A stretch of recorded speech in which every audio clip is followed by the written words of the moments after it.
Yes, we have a 1,500 horsepower 991 turbo build in Germany, Dortmund, where we're from. Okay. And we are using your product.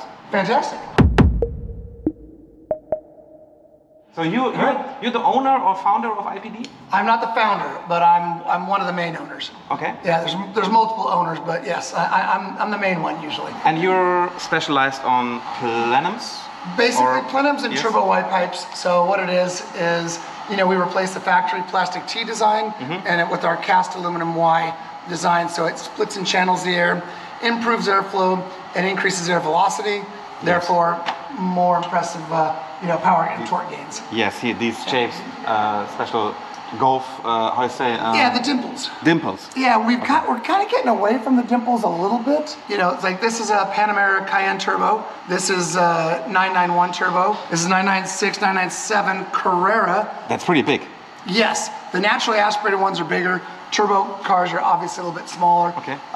For obviously greater velocity. This right here is like a 1999.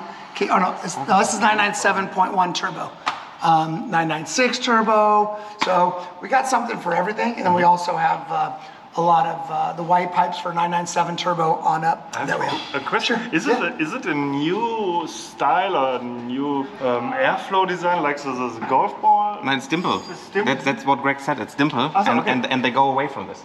Yeah, well, it works. What we should be doing is our manufacturing process kind of limits us from making a more appropriate, smaller dimple size throughout the entire chamber. So because if it's a sandcast design or sandcast manufacturing process, it limits us from where we can put the dimples. So what we've learned over time is you don't want it to be perfectly smooth, but you know that some of the dimples get a little too large. So right in between there, the happy medium is a shot peened surface. So you're looking here, it's rough. You know, and that's kind of what we want, is just a rough surface to create a nice boundary layer and about laminar and turbulent laminar flow. Exactly. Yes. Exactly. This is Senna. She's the shop dog. Yes. She's part of all the presentations. But she's chill. not quite a security dog, right? No, sometimes. Please, Greg, what you do here? Let me take some of this crap. Okay.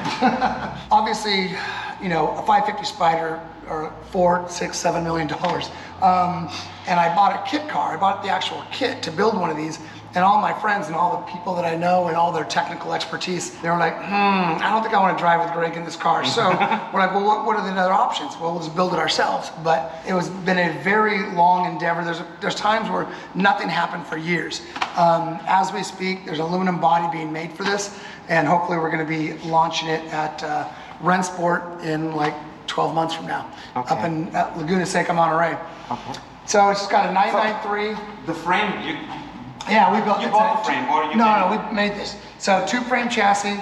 We bought the tubes, and we had the tubing benders, and we actually designed the chassis around Porsche suspension. So like I said, we utilized modern day Porsche suspension, tied it into our tube frame chassis, and then went with a 993 3.8 liter engine. 1989 G50 5-speed that's been chopped and flipped so it could be a mid-engine configuration. You know, everything that could be made to look like it was Porsche, we tried to utilize that. If Porsche didn't make it, we tried to make it as much like Porsche as possible. The fuel cell, I've always been a fan of the 934s, the 935s, and this is what their fuel cells look like. So there's an actual FIA bladder inside here, and then the oil tank kind of matches the fuel cell. Yeah, we've driven it. It's really fun to drive in its current configuration. You drove it like in this shape. Just like this, yeah, up and down the street, just test it, make sure. On the road? Yeah, see if we had interference. In Germany, you go for jail.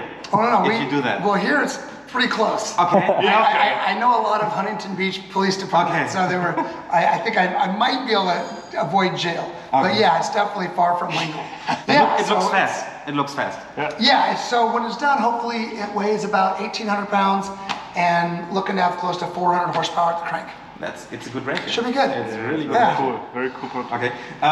What Christopher just tried to tell me is your gearbox swap here, because we started a new project. I bought a 1976 Targa, but it's in WTL. It's turbo wide. Okay. And we just bought a 930 engine, 3.3 liter. Perfect. Without a trip. But it won't fit the 5-speed. The G50 won't fit. G50 wouldn't. And the 914 or 915 we won't install because it's too weak for the power we tried to achieve. Oh, okay. And yeah, that's why we look at such. We need swaps. another solution for it. We have an original small chassis with OE strut in the back, and the G50 has a. There's a bend strut. missing. Yeah, that's a pressing and left and right, and then we need a solution, and maybe that's a solution, but no. We can talk about that. You see this strut is That's different. Exactly. Yeah. So that's what we try to utilize. But maybe Greg has an idea how we can fix that. But it's still going to be a rear-engine car, though, Yes. right? Yeah. Oh man, I don't know. We've run into a lot of issues here, especially because what we want to do is put a Cayman gearbox in there because it was already mid-engine. But on the Caymans, the starter's on the engine, not on the gearbox.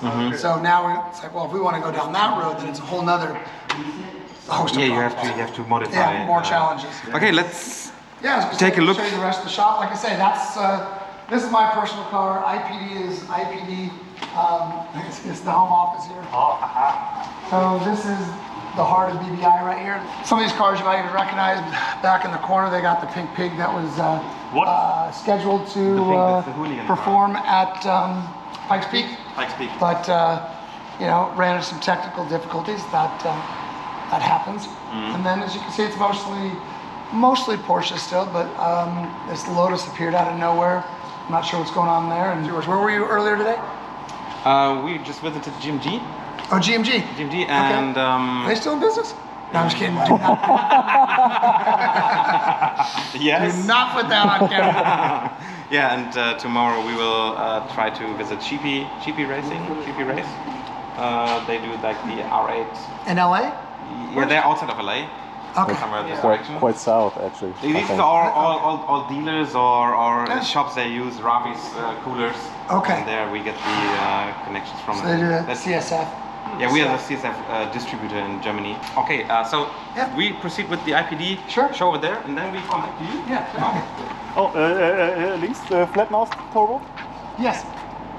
1989. This is actually a friend of mine's. Yeah, 89 5-speed, and we're going to put a different exhaust and intercooler, real subtle stuff, because this is a really nice example of the last of the slant noses. Yeah, that's the reason why we can't get the G50 transmission. That's the reason? Yeah, that's the reason. Okay. Das gab es so vom Werk? Ja, Flatnose-Umbau. Warst du in den 80ern, warst du mit der That's a stock option from the factory? This is a factory slant nose. It's not DP or aftermarket conversion. It looks pretty expensive.